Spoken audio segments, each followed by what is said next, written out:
हरे कृष्ण। यहाँ पर जो विद्युत गई, ये गुणात्मा शब्द की व्याख्या के लिए भगवान ने किया है। आत्मा का अर्थ है जीवन शक्ति कारण। जैसे इन पंखों में, लाउड स्पीकर में बिजली आत्मा है, उसके बिना ये सब मरे हुए हैं। ऐसे समस्त कल्याण गुणों के, सद्गुणों के जीवनदाता श्री कृष्ण हैं। इसी बात की व्याख्या के लिए लाइन कटी थी।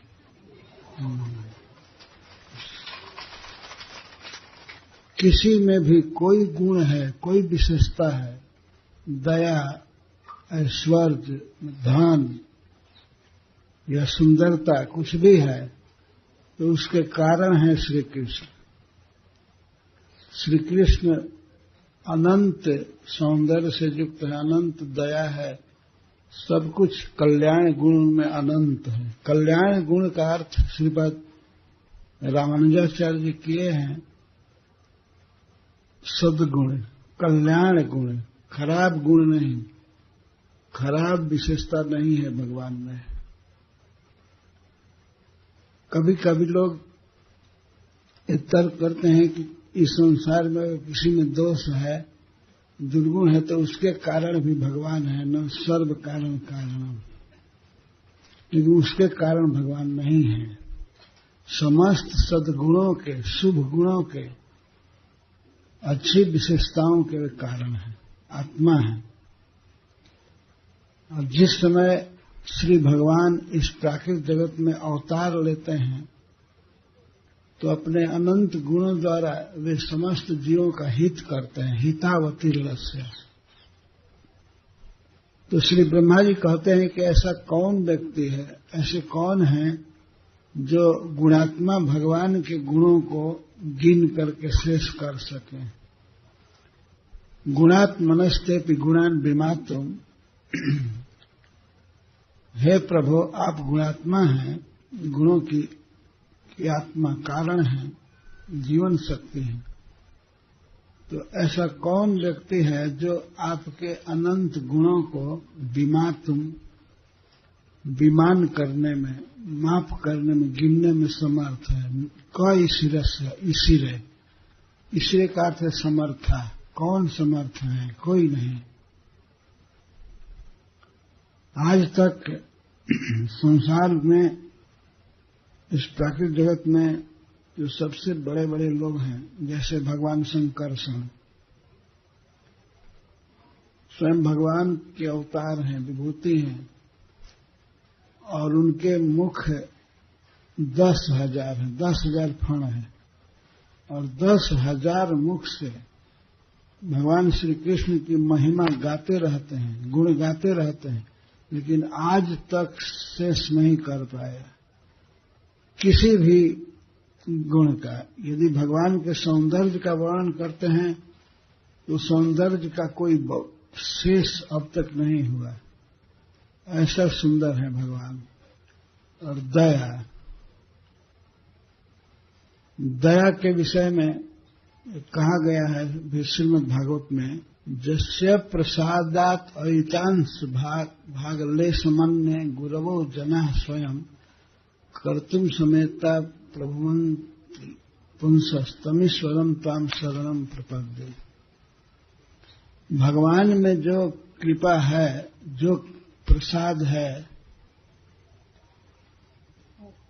वह कृपा एक अनंत समुद्र की तरह है। एक ऐसे सागर की कल्पना कीजिए जिसका कोई और छोर नहीं हो। तो अनंत कृपा है, अनादिकाल से है और अनंत काल तक रहेगी कृपा।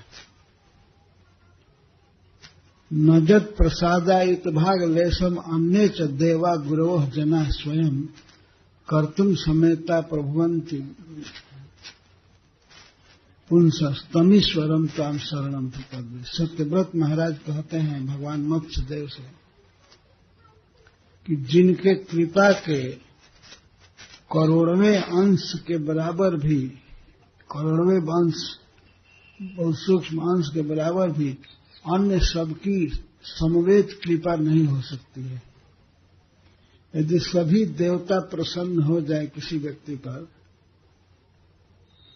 सब पूर्ण हृदय से पूर्ण कृपा करें और सारे गुरुजन भी प्रसन्न हो जाएं इस पृथ्वी पर या स्वर्ग में,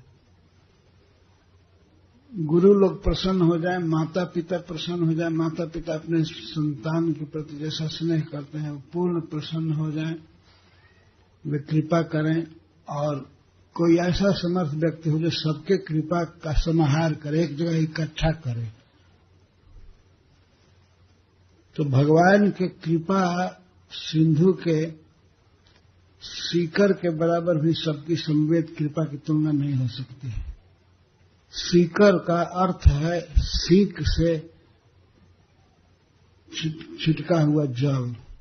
जैसे गिलास में पानी लेते हैं और कोई सीक लेते हैं, नीम का सीक या किसी सीक जानते हैं ना, तो उस पानी में बोर करके फिर उसको छिड़कते हैं, तो उस सीक में सटे हुए जल की कई सूक्ष्म बूंदें बनती हैं, तो उसको सीकर कहते हैं। एक बूंद नहीं कह सकते हैं, सीकर बहुत छोटा होता है। तो सबकी कृपा, समस्त देवताओं की, समस्त गुरुओं की, समस्त माता पिता की कृपा एक जगह इकट्ठी की जाए तो भगवान के कृपा के सीकर के बराबर भी वो नहीं है।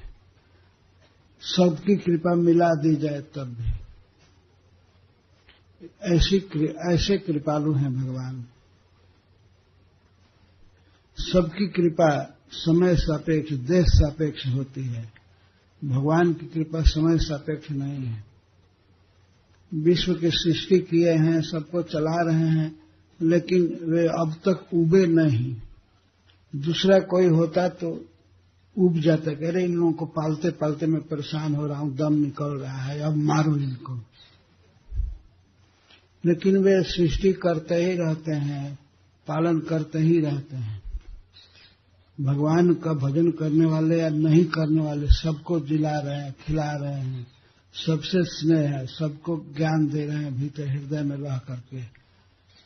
ऐसा नहीं है कि भगवान उब करके हृदय छोड़कर भाग जाए, कि इस दुष्ट के हृदय में नहीं रहेंगे, यह केवल पाप करता है। फिर भगवान हृदय में स्नेह करके रह रहे हैं। कोई ऐसा समय नहीं आएगा कि भगवान साथ छोड़ करके भाग जाएंगे, और इस संसार में कोई ऐसा नहीं है जो सब समय साथ रहेगा।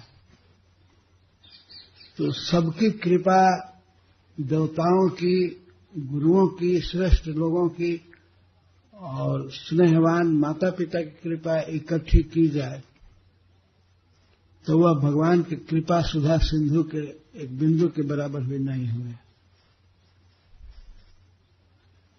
से हम लोग कहते हैं वैष्णवों के विषय में कि वैष्णव जन कृपा सिंधु होते हैं। कृपा सिंधु भय बचा, कृपा सिंधु।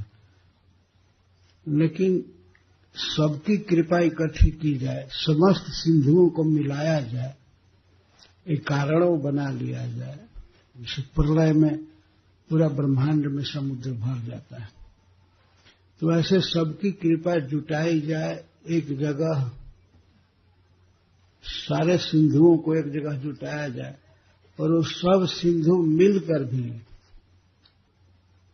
भगवान के कृपा के सामने कुछ नहीं है। कृपा के सामने उनकी कोई तुलना नहीं है। यह कृपा है। कृपा वास्तव में वही है जो किसी भी स्थिति में बनी रहे, किसी के दोष दुर्गुण को देख करके उससे नफरत न करे। भगवान ऐसी कृपा करते हैं, कृपालु हैं ही, और सुंदरता उनमें है, उसका वर्णन कोई नहीं कर पाएगा।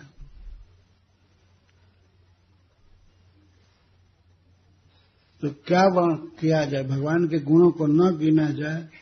नहीं, गिनना चाहिए, गाना चाहिए, लेकिन इस भावना से कि मैं शेष कर दूंगा, यह तो मिथ्या अभिमान मात्र है। भगवान शेषनाग जैसे सुकल समर्थ व्यक्ति, दक्ष व्यक्ति अब तक शेष नहीं कर पाए, निरंतर गाते रहते हैं। सब जानई प्रभु प्रभुता सोई, तदपि कहे बिनु रहा न कोई। भगवान की प्रभुता, भगवान का ऐश्वर्य, उनकी महिमा को सब जानते हैं कि नहीं कहा जा सकता, शेष नहीं किया जा सकता, फिर भी कहे बिना कोई नहीं रहा, कुछ न कुछ कहा। तो गोस्वामी तुलसीदास जी कहते हैं कि इसी तरह से मैं भी कुछ कहूंगा। जो भगवान ने बुद्धि दिया है, जैसी भाषा दिया है, उसके अनुसार मैं कहूंगा। यही बात श्री प्रहलाद महाराज कहते हैं। और नैमिषारण्य में सूत गोस्वामी शौनकादि ऋषियों से कहते हैं,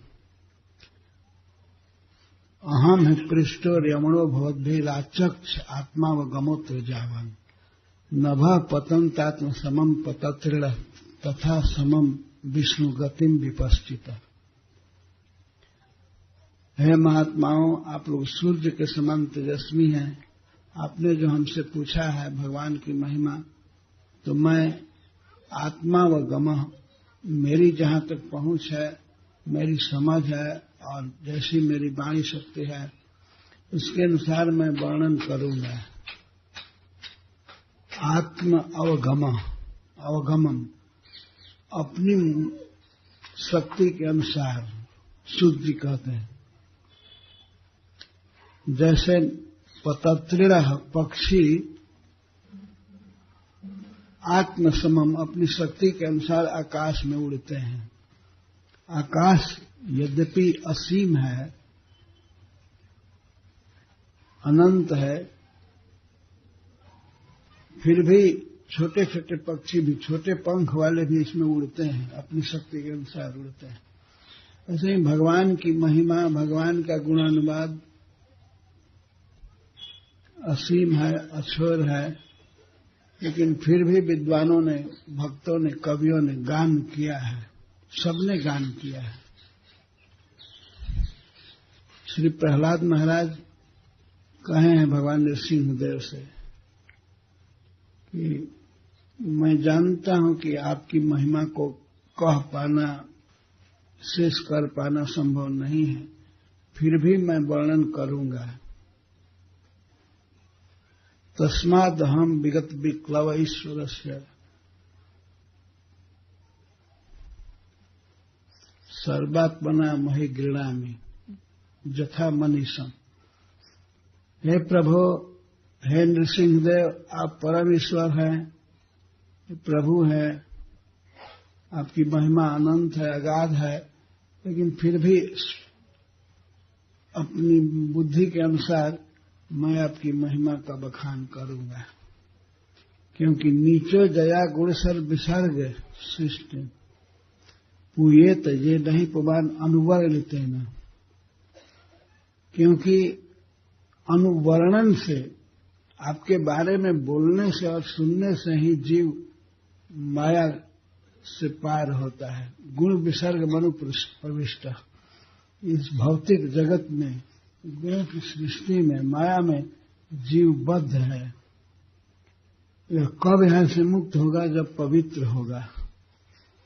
हृदय में जो कामोपभोग की भावना है, संसार को भोगने की वासना, यही है गंदगी, काम लोभ गंदगी है। जब शुद्ध होगा तब मुक्त होगा।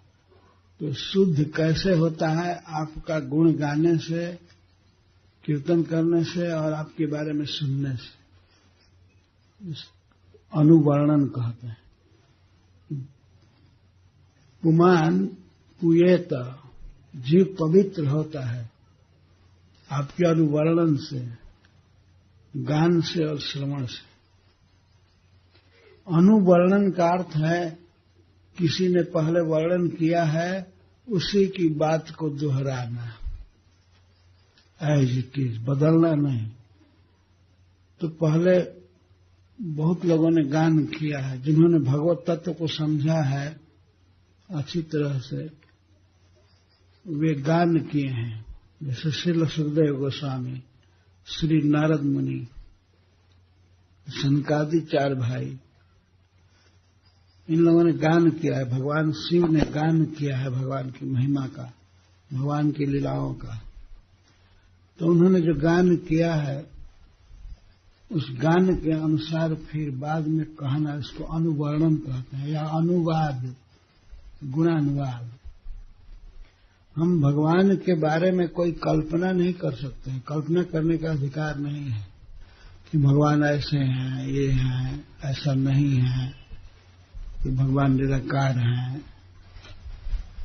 जैसे प्रभुपाद जी कल बोल रहे थे, कहते हैं कुछ लोग कहते हैं कि भगवान बहुत दिन का है इसलिए अब निश्चित मर गया होगा। इतना दिन कोई कैसे जी सकता है? और होगा भी तो कहीं ओल्ड हाउस में होगा, बूढ़ा हो गया होगा। इस तरह से कल्पना करते हैं और इसको बहुत बड़ा माना जाता है। कुछ लोग मूर्खता बस मानते हैं कि कोई कहे कि भगवान निराकार है तो कहेंगे हाँ ये हायर ज्ञान है। कोई किसी के बारे में पूछे, मान लीजिए कोई पूछता है कि भारत का राष्ट्रपति कौन है या प्राइम मिनिस्टर कौन है, तो कोई कहे कि वो तो निराकार है, तो इसको दूसरे लोग कहेंगे ये फर्स्ट क्लास का ज्ञान है। ये क्या ज्ञान है? तो केवल निगेशन है ना, केवल निगेटिव पॉइंट है। भगवान वास्तव में समस्त प्राकृत आकारों से रहित हैं, पर क्या है कि वे दिव्य गुणों से युक्त हैं, गुणों के आधार हैं। उनका शरीर परम सुंदर है, परम विद्वान है। तो यही वास्तविक वर्णन है। तो अनेक पुरुषों ने, भगवत भक्तों ने भगवान का वर्णन किया है, वर्णन करते ही आ रहे हैं। सबसे पहले भगवान ने अपना वर्णन किया, श्री ब्रह्मा जी सुने, ब्रह्मा जी ने वर्णन किया, नारद जी सुने, नारद जी ने वर्णन किया, भगवान वेदव्यास देव सुने, और वेदव्यास देव के बाद इस पृथ्वी पर सब जगह फैला हुआ है। अनेक पुराणों में, महाभारत में, अनेक ग्रंथों में भगवान ने दिया है भगवान का अनुवाद, गुण। तो उसको पढ़ करके, सुन करके, मनन करके और अर्वाचीन भक्त लोग वर्णन करते हैं, कल्पना नहीं करते हैं। जो वेदव्यास देव ने कहा है वही कहते हैं। उन्होंने महाभारत लिखते समय लिखा कि श्री कृष्ण के विषय में श्री भगवान वाच, हमेशा लिखते जाते हैं श्री भगवान बोले, श्री भगवान बोले। तो सबका कर्तव्य यही है ना, गीता को कहना कि ये भगवत वाणी है, भगवान बोल रहे हैं, भगवान बोल रहे हैं। ऐसा नहीं लिखे कि कोई बहुत सुंदर आदमी बोल रहा है। श्री कृष्ण उवाच भी नहीं लिखे, क्योंकि ऐसे पर लोगों को भ्रम हो सकता था कि कृष्ण नाम का एक मनुष्य बोल रहा है। इसलिए वे संशय को मिटाते हुए लिखे कि कृष्णस्तु भगवान स्वयं, कृष्ण स्वयं भगवान है और ये भगवान बोल रहे हैं। तो श्री कृष्ण को भगवान के रूप में स्वीकार करना, परम ईश्वर समझना, ब्रह्म समझना, यही है शुद्ध ज्ञान। पर ब्रह्म परम धाम पवित्रम परमम भवान पुरुषम शाश्वतम दिव्यम आदिदेवम अजम विभुम आहुस्ताम विषय सर्वे देवर्षि नारदस्त था। देवर्षि नारद आदि समस्त ऋषियों ने भगवान का इस तरह वर्णन किया। आज के युग में एक फैशन हो गया है, जो मन में आवे वो बोलो, वही प्रवचन हो जाएगा। भगवान से कोई कनेक्शन नहीं, वाणी का कुछ नहीं। लेकिन ब्रह्मा जी जब बोलते हैं तो वे अपने बारे में कहे हैं कि न में श्रीकाणी पतंत असत पथा न भारती मेंग मृषोपलक्षते। मेरी वाणी कभी व्यर्थ नहीं हो सकती है। मैं जो बोल रहा हूं फैक्ट बोलता हूं। नवे क्वचिन में मनुष्य मृषा गति, मेरा मन मिथ्या कुछ सोच ही नहीं सकता है। इतना मन उनका भगवान में रमा हुआ है। तो वे जैसे बोले हैं, श्री ब्रह्मा जी जैसे बोले हैं, उनके अनुगत में श्री नारद जी जैसा बोले हैं, और श्रील सुखदेव गोस्वामी, श्रील सुद गोस्वामी, श्रील प्रभुपाद, श्रील भक्ति सिद्धांत सरस्वती गोस्वामी जो बोले हैं उसके अनुसार बोलना यही है अनुकथन, यही है अनुवाद। प्रहलाद महाराज कहते हैं पूयेत जे नहीं पुमान अनुवर्णितेन, जीव भगवान के अनुवर्णन से पवित्र होता है। अनुवर्णन जहां होता है वहां अपने आप अनुश्रवण होता ही है। तो इसीलिए मैं वर्णन करूंगा। नहीं तो प्रहलाद महाराज के पहले समस्त देवता, ऋषि, गंधर्व, सिद्ध, चारण आदि भगवान के विषय में बोल चुके थे। भगवान नृसिंह देव का जब अवतार हुआ तो ऐसा भयंकर अवतार था कि देवता सब भाग गए, दूर हो गए। जब जब भगवान का अवतार होता है तो देवता लोग स्वागत करते हैं, भगवान को माला पहनाते हैं, आसन देते हैं, निकट से जय जयकार करते हैं। लेकिन यह अवतार ऐसा हुआ कि भगवान के सभी भक्त, ब्रह्मा, शिव, देवता सब वहां से दूर भाग गए। इतना भयंकर आंखें, नख भयंकर और जीभ लपलपा रहे थे सिंह जैसे। उनके आंख को देख करके और उनके भेष को देख करके वे आंत की माला पहने थे, सब समय फूल की माला पहनते, और अपने से हिरण्यकश्यप की आंत निकाल करके और माला लगा दी। भगवान ये दिखा रहे थे कि मुझे कोई माला पहनाने वाला नहीं है, अब मैं यही माला पहनूंगा। और ऐसा क्रोध बढ़ता जा रहा था कि लगता था कि पूरे ब्रह्मांड को भस्म कर देंगे। इतना क्रोध में भगवान थे। तो सब देवता हाथ जोड़ने लगे, कोई दूर से खड़े होते थे, झुंड के झुंड ग्रुप में खड़े होते थे, हाथ जोड़ते थे। तो भगवान दृष्टि डालते थे ऐसे आसन पर बैठे बैठे। तो वे बोलते सरकार हम गंधर्व लोग हैं, आपके सेवक। इस पापी हिरण्यकश्यप ने हमारा दम निकाल दिया था। हम बहुत अच्छा गाते हैं, लेकिन जब से यह हुआ हिरण्यकश्यप, तब से यह अपनी कीर्ति गवाता था। यहां तक कि श्री नारद जी भी हिरण्यकश्यप का जस गाते थे और कहते थे विष्णु को का जस कोई नहीं गा सकता है, मैं ईश्वर हूं, मेरा जस गाओ। तो गंधर्व लोग आते थे तो भगवान के पास रो रहे हैं कि अब तक यह अपना जस गवाता था। और वैतालिक लोग कहने लगे कि सरकार हम वैतालिक हैं, बड़ी बड़ी सभाओं में हम आपका जस गाते थे और जस गाने पर आपका इनाम बड़ा बड़ा मिलता था, हमको हमें पुरस्कार मिलता था, भेंट मिलती थी। लेकिन यह जब हुआ हिरण्यकश्यप तो ये सब मना कर दिया, कोई सभा सोसाइटी नहीं, कहीं विष्णु का जस नहीं गाया जाएगा। और कारण क्या है कि वो मेरे भाई को मारा है, हिरण्याक्ष का वध किया है, इसलिए वो बहुत बदमाश है, उसका नाम कोई नहीं गाएगा, उसका कीर्तन कुछ नहीं। अगर कोई सप्ताह होगा या कोई मासिक सत्र होगा तो मेरा गुणानुवाद करना होगा। तो सबका भोजन आदि भी रोक दिया था। वो कीर्तन नहीं गा सकते थे, कथा नहीं कह सकते थे। अगर ये सब आयोजन करना होगा तो हिरण्यकश्यप सप्ताह करना पड़ेगा, वही चलता था। सब लोग स्तुति कर रहे थे। सबसे पहला नंबर से ब्रह्मा जी का था और ब्रह्मा जी अपने को गिल्टी फील कर रहे थे, यही वर दिए थे हिरण्यकश्यप को।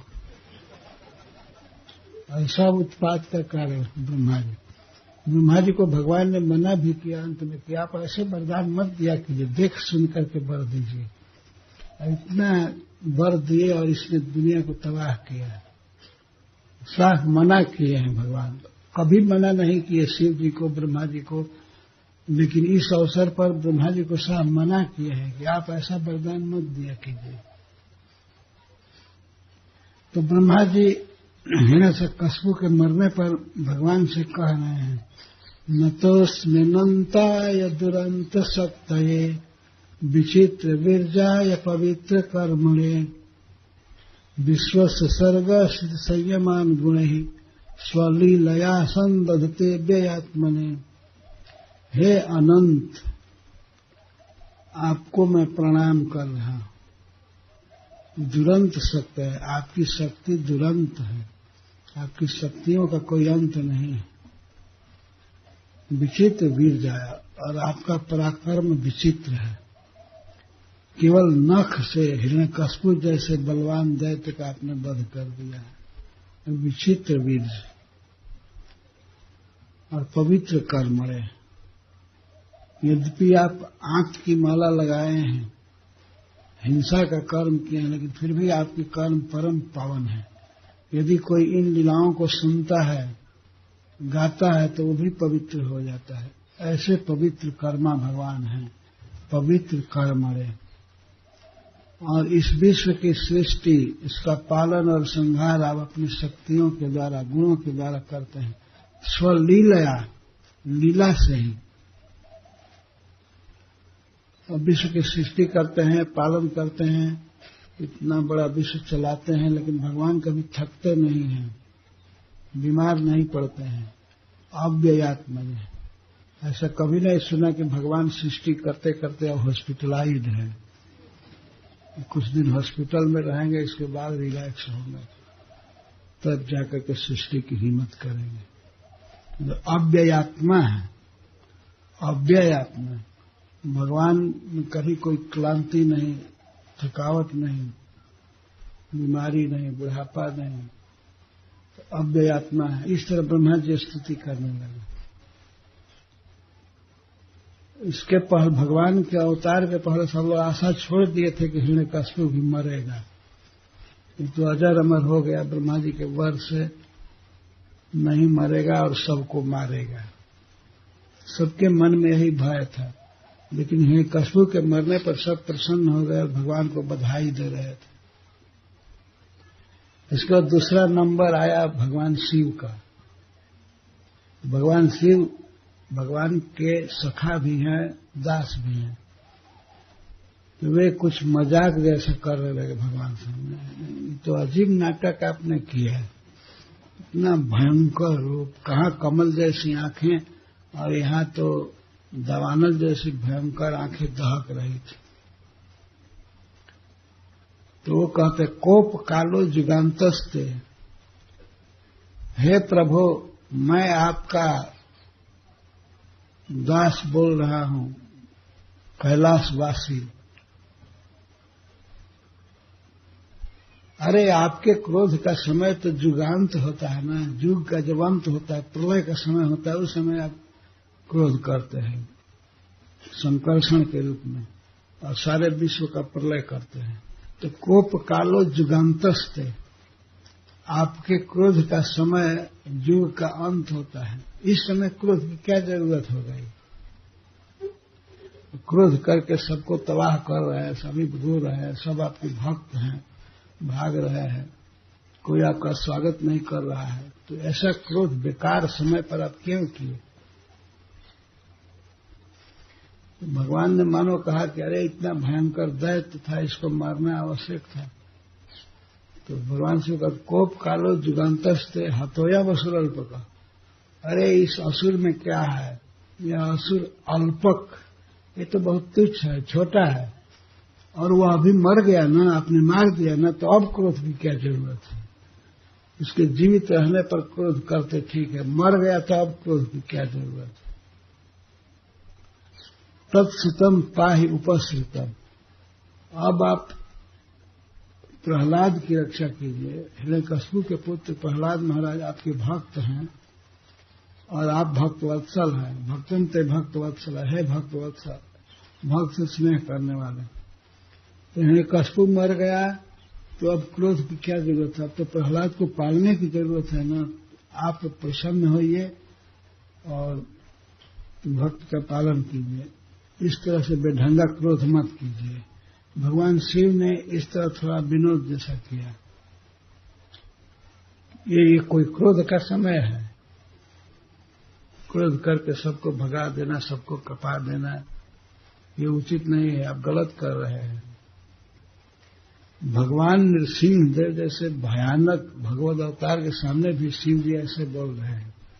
जो सखा होता है उसके साथ विनोद किया जा सकता है। ये गलत समय है, ये गलत क्रोध किया है आपने, समय का ध्यान रखना चाहिए। इसके बाद भगवान इंद्र, जो देवताओं में सबसे श्रेष्ठ हैं, देवराज कहे जाते हैं, तो देवराज इंद्र कहते हैं, प्रत्यानीता भवता न त्रायता स्वभागा। हे प्रभु, आपने हिरण्यकशिपु का वध करके हमारा भाग लौटा दिया। दैत्याक्रांतम हृदय कवलम तद गृहम प्रत्यबोधि। मेरा हृदय, हम लोगों का जो हृदय है, तद गृहम आपका घर है, आप हमारे हृदय में रहते हैं। लेकिन जब से हिरण्यकशिपु हुआ, जब से ब्रह्मा जी से वरदान लिया, तब से हम लोगों के हृदय में वही बसा रहता था। इतना भय रहता था कि 24 घंटे केवल वही हृदय में समाया रहता था। पहले आप रहते थे हृदय में, हमारा हृदय आपका घर है। लेकिन दैत्याक्रांतम हृदय कमलम, हमारे हृदय कमल पर दैत्य का आक्रमण था, वो चढ़ बैठा था। भय बस उसी का चिंतन होता। तो अब हम आपका चिंतन करेंगे, बहुत अच्छा हुआ आपने इसको मार दिया, आपकी जय। इस तरह से ये लोग बोल रहे थे। ब्रह्मा जी, शिव जी, इंद्रदेव और सब ऋषि मुनि, चारण, सिद्ध सब धारावाहिक स्तुति कर रहे थे। लेकिन भगवान का क्रोध शांत नहीं हो रहा था, भगवान प्रसन्न नहीं हो रहे थे, क्रोध बढ़ता ही जा रहा। तो श्री प्रहलाद महाराज कहते हैं, ब्रह्मादयः सुरगणा मुनयोऽथ सिद्धा सत्वैकतान् मतयो वत्सां प्रवाहै नाराधितुं पुरुगुणैरधुनापि पिप्रुः किं तुष्टुमर्हति समय हरिरुग्र जाते। श्री प्रहलाद महाराज कहते हैं कि हे प्रभु, ब्रह्मादि देवगण और समस्त मुनिजन, सिद्धजन वत्सम सत्वैकतान्मत है, ये सब सत्वगुणी हैं। सत्वगुण में ही इनकी मति का विस्तार है। इनकी बुद्धि जहां भी जाए तो सत्वगुण में ही, सत्वगुणी हैं, शुद्ध हैं, महात्मा हैं। ऐसे लोग वत्सम प्रवाह है, अपने वचन के प्रवाह द्वारा, धारावाहिक स्तुति द्वारा, अपने सिद्ध वचन से आपकी स्तुति कर, आपका गुण गा रहे हैं और आपको प्रसन्न करने में समर्थ नहीं हुए, आपकी आराधना करने में समर्थ नहीं हो। तो मैं तो उग्र जाति, मैं तो रजोगुणी तमोगुणी वंश में जन्म लिया हूं, मुझसे आप कैसे प्रसन्न होंगे? जब देवताओं से प्रसन्न नहीं हो पाए तो मुझसे कैसे प्रसन्न होंगे? धारावाहिक स्तुति हो रही थी, ब्रह्मा जी बोल रहे थे। ब्रह्मा जी वेद के मूल वक्ता है। भगवान ने हृदय में वेद वाणी को दिया और ब्रह्मा जी के 4 मुख से चारों वेद प्रकाशित हुए। स्वलक्षणा प्रादुर्भूत किलास्यत समय ऋषिणा विश्वा प्रसूत। सुखदेव गोस्वामी कहते हैं कि ब्रह्मा जी के मुख से वेद प्रकट हुआ, पर वेद वक्ता ब्रह्मा जी के प्रवचन से भी भगवान संतुष्ट नहीं हुए। तो भगवान केवल वचन की कुशलता से प्रसन्न नहीं होते, और सतगुण में कोई है, सिद्ध वक्ता है, भगवान प्रसन्न नहीं हुए। लेकिन भक्त्या तुतो से भगवान गजयुक्त पाया। भक्ति रहने पर, भक्ति से तो भगवान गजेंद्र के प्रति भी प्रसन्न हो गए, हाथी पर भी प्रसन्न हो गए थे और अपने धाम से दौड़ करके आए, बचाए उनको।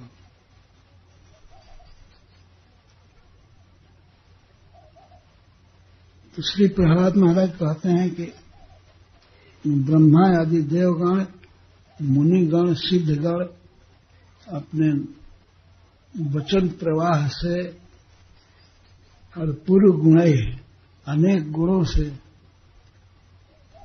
आपको प्रसन्न नहीं कर पाए, तो उग्र जाति का मैं नीच कैसे प्रसन्न कर पाऊंगा आपको। लेकिन फिर भी मैं आपका गुण गाऊंगा, क्योंकि आपका गुण गाने से ही जीव पवित्र होता है, आपको प्राप्त करता है।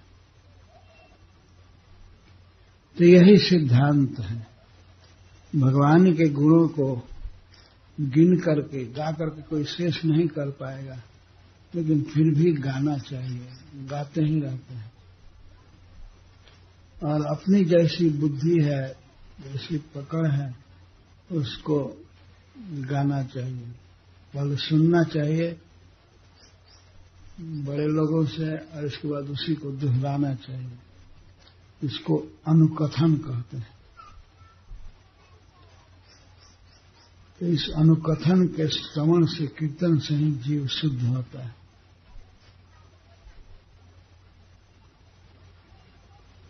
यदि जीव में यह शक्ति नहीं है कि भगवान को जाने, विचार करे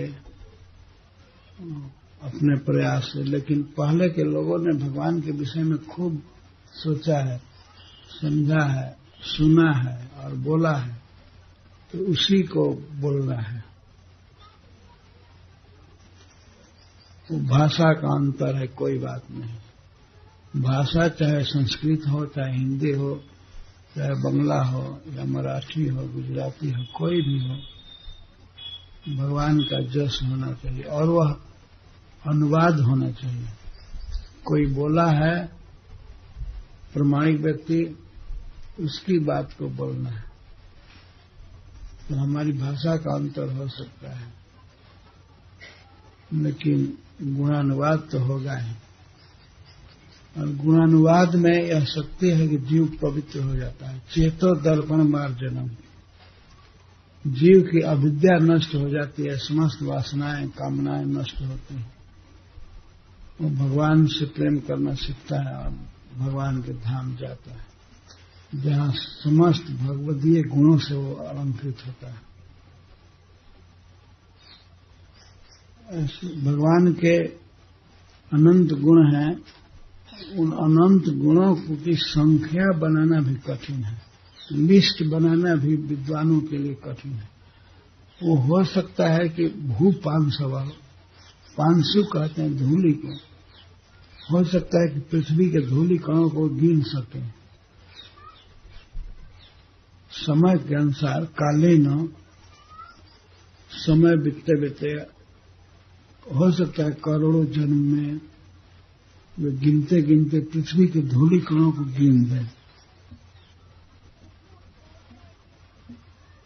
तो ब्रह्मा जी बोल रहे हैं, ऐसे ऐसे समर्थ लोग हैं, हो सकता है इस प्राकृतिक जगत में पृथ्वी के परमाणुओं को गिन दें। परम अणु का अर्थ है सबसे छोटा अंश किसी वस्तु का, परम अणु। अब उससे छोटा नहीं किया जा सकता, उसका टुकड़ा नहीं किया जा सकता, उसको परमाणु कहते हैं, परम अणु। तो कि पृथ्वी को किसी मशीन में पीस दिया जाए पूरा, इतने पहाड़ है या मिट्टी है सब, और ये इनका आटा बना दिया जाए, तो हो सकता है कि संसार के बड़े बड़े विद्वान, भगवान शेषनाग, नारद जी, ब्रह्मा जी, ये सब मिल करके हो सकता है गिनते गिनते इसको गिन दें, भूपांसव, या जो हिमकण होते हैं, आपने देखा है जाड़े के दिन में कोहरा पड़ता है, छोटे छोटे हिम के कण, उनको गिन सकते हैं। ऊपर पृथ्वी के परमाणु से भी ज्यादा होते हैं और उनसे भी ज्यादा ज्योतिर्मंडल के प्रकाश किरण उससे भी ज्यादा होते हैं। तो हो सकता है कि ये गिन दें, लेकिन भगवान के गुणों का लिस्ट अगर बनाने लोग तो लिस्ट नहीं बना पाएंगे, कितने गुण हैं, फिर एक एक गुण की व्याख्या करो कहां से होगा। फिर भी किया गया है व्याख्या, शेष नहीं कर पाए, लेकिन जितना किए उतना किए,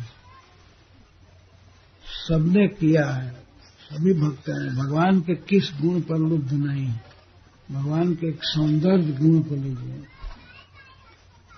श्रीमद् भागवतम में जहां तहां वर्णन है, श्री गोपी जनों के प्रसंग में भगवान कितने सुंदर हैं। अटति जद भवा नहनि काननम तुति जुगायते त्वाम अपश्यता। भगवान जब वृंदावन में भ्रमण करते हैं और श्री गोपियां कहते हैं कि जब आपका दर्शन नहीं होता है अपश्यता, तो उस समय हमारा त्रुटि जुगायते, त्रुटि भी युग के समान दिखता है, आपको देखे बिना। त्रुटि कहते हैं सुई के नोक से कमल के पत्ते को छेदा जाएगा, जितना उसमें टाइम लगेगा उसको त्रुटि कहते हैं। में टाइम क्या लगेगा, तो सुई का नोक है, रखते हैं तो छेद हो जाएगा, तो त्रुटि। आपको देखे बिना हमारा त्रुटि भी युग के समान दिखता है। और जब आप वन से लौटते हैं तो आपके सुंदर सुंदर अलकावली से युक्त आपके मुख को देखती हैं हम, तो उस समय आंख पर पलक बनाने वाले विधाता को हम मूर्ख समझते हैं कि ब्रह्मा ने बहुत गलत किया, काम किया कि आंख पर जो ध्यान डाल दिया, पलक बना दिया। यह भगवान के रूप का वर्णन है, सौंदर्य का वर्णन है।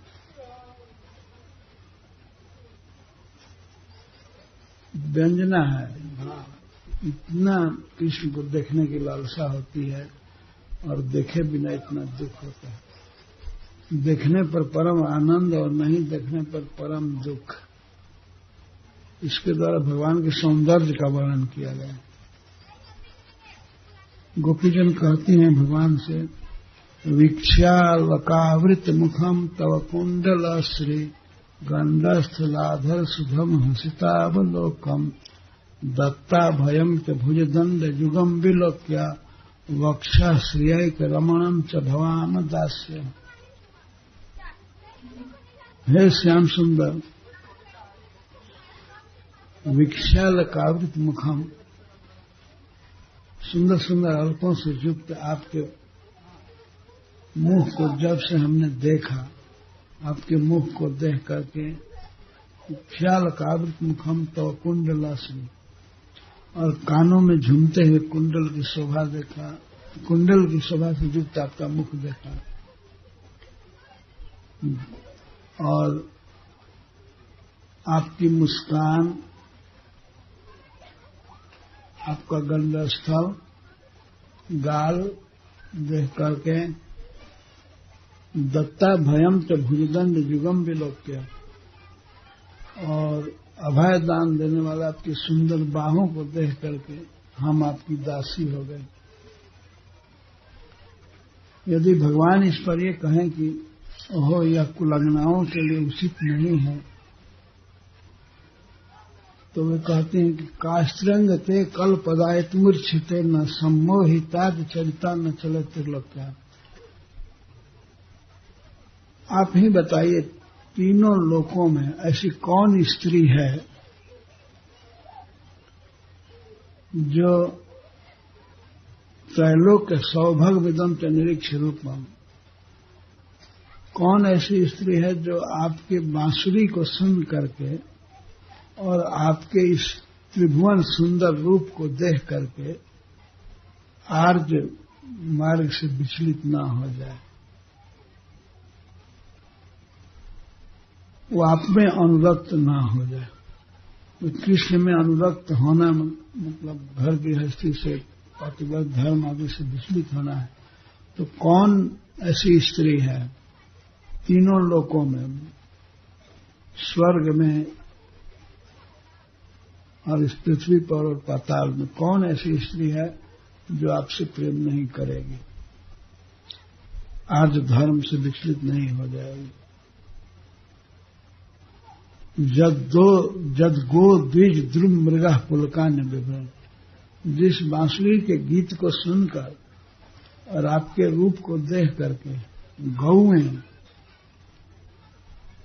गो द्विज पक्षी और द्रुम वृक्ष और पशु मृग ऐसा पुलकान्य विवरण पुलकित होते हैं, इनके शरीर में रोमांच होता है। पशु पक्षी जड़ वृक्ष लता भी कृष्ण को देख करके और उनके वेणु गीत को सुन करके पुलकित होते हैं, रोमांच होता है।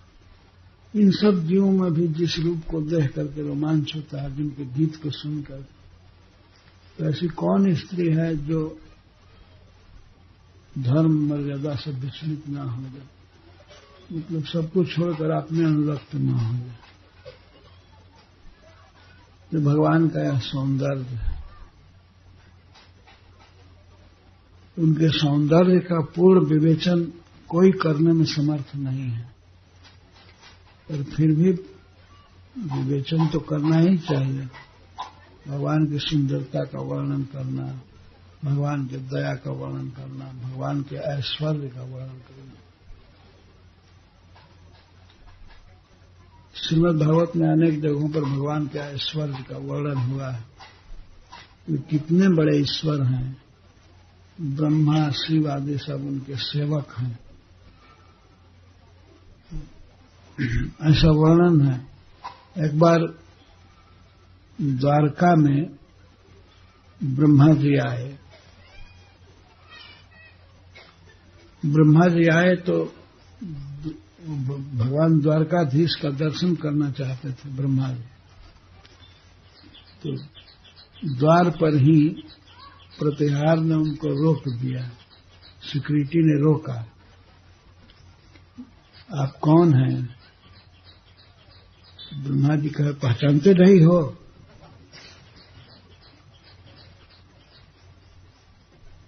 पहले देखो चार मुंह किसको होता है, देख करके तब बात करो। तब उन्होंने कहा कि वो चतुर्मुख ब्रह्मा जी हैं। हाँ, जाकर कहो भगवान से। तो वो जाकर कहा कि चतुर्मुख ब्रह्मा जी आए हैं। तो भगवान ने कह दिया कि जाकर पूछो कौन ब्रह्मा। तो फिर द्वारपाल आकर के पूछा कि द्वारकाधीश पूछ रहे हैं आप कौन ब्रह्मा है। ब्रह्मा जी तो घबरा गए। ब्रह्मा जी सोचने लगे आज द्वारकाधीश का मूड ठीक नहीं है क्या, या क्यों पूछने लगे कौन ब्रह्मा, क्या हमारे अलावा कोई और ब्रह्मा है? भगवान को क्या हो गया, ऐसे क्यों पूछ रहे हैं? तो वे जोश में बोल दे, जाकर कह दो कि सनक पिता ब्रह्मा जी आए हैं। सनत कुमार के पिता, ये परिचय देना, सनत कुमार के पिता ब्रह्मा आए हैं। तो जाकर द्वारपाल कहे कि उनके पुत्र का नाम सनत कुमार है, वे ब्रह्मा जी आए हैं। तो भगवान ने कहा ठीक है, आने दो। तो ब्रह्मा जी आए। ब्रह्मा जी आए,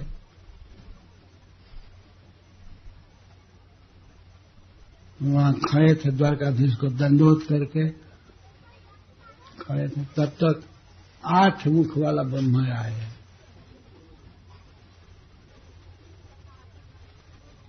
और बाह भी उसी तरह से ज्यादा, शरीर की लंबाई चौड़ाई भी वैसे ही ज्यादा, बहुत बड़े शरीर वाले 8 मुख वाले ब्रह्मा आए और प्रणाम किए।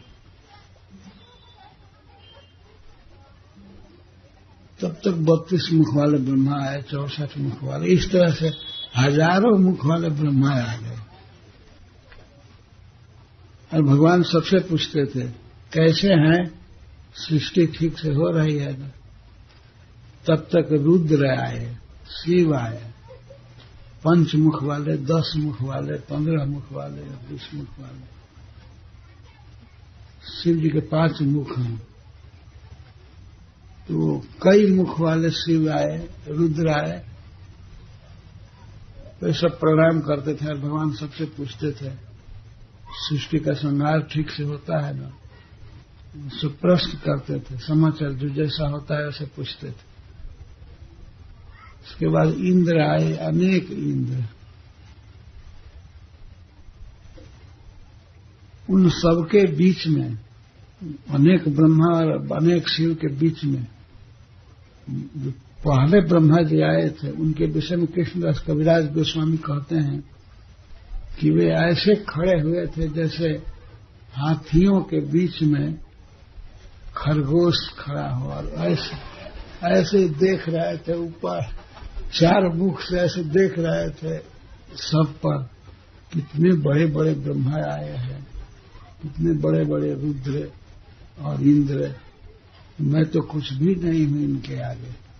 और लोग प्रणाम कर रहे थे भगवान को, तो उनके मुकुट का अग्रभाग लग रहा था आपस में। 10 आदमी प्रणाम करेंगे तो मुकुट टकराएगा। तो इस तरह से भगवान के पाद पीठ को नमस्कार कर रहे थे और ऐसा लगता था कि उनका मुकुट गीत गा रहा है, भगवान का जस गा रहा है। तो यह है ऐश्वर्य भगवान, सबसे बड़े सृष्टिकर्ता हैं, सबसे बड़े संहारक हैं, वही पालन करता है, वही विष्णु है, इंद्र है। ये उनकी ईश्वरताई है, स्वर्ग है। इसी तरह से अनंत गुण हैं। तो ब्रह्मा जी कहते हैं कि भगवान के गुणों का लिस्ट बनाना भी कठिन है। इसके बाद वो श्लोक बोलते जो मैं कल व्याख्या किया था, तत्तेनुकंपाम सुसमीक्ष मारो। इसलिए सबसे श्रेष्ठ मार्ग है कि भगवान की कृपा की प्रतीक्षा करे या प्रतीक्षा देखता रहे और हृदय से, वाणी से और मन से भगवान को नमस्कार करे। इस तरह से जीने वाला व्यक्ति भगवान के आनंद और वैकुंठ का दाय भाग प्राप्त करता है। भगवान गुणात्मा है, ये बात ध्यान में रखना चाहिए। ऐसा केवल सोच लेते हैं लोग कि भगवान निर्गुण है। निर्गुण का अर्थ 3 गुणों से पर है, लेकिन अन्य समस्त सद्गुणों में निवास करते हैं। दूसरे में भी जो गुण है वो भगवान के कारण है। भगवान है तब वो गुण है। जो कोई व्यक्ति जीवित है तभी न उसमें दया है या सौंदर्य है। और जीवंत शक्ति क्या है? भगवान का एक अंश है। ममई वंशो जीव लोग के जीव होते समय भगवान का अंश जीव जब शरीर में है तभी शरीर में दया है, चाहे शरीर सुंदर लगता है या उसमें कोई कला है, वचन शक्ति है या कर्म सामर्थ्य है, जीव की उपस्थिति के कारण। और जीव भगवान का एक नगण्य अंश है, तुच्छ अंश है। और भगवान समस्त जीवों के मूल उद्गम है।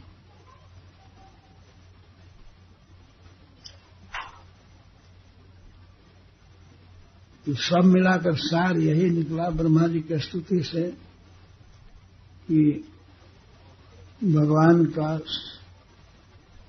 कीर्तन करना और भगवान के बारे में सुनना यही परम श्रेष्ठ है, यही साधन है। इससे व्यक्ति इस जीवन में भी सुखी रहता है, भगवान भगवत धाम प्राप्त करता है। हरे कृष्ण। जय श्रील प्रभुपाद।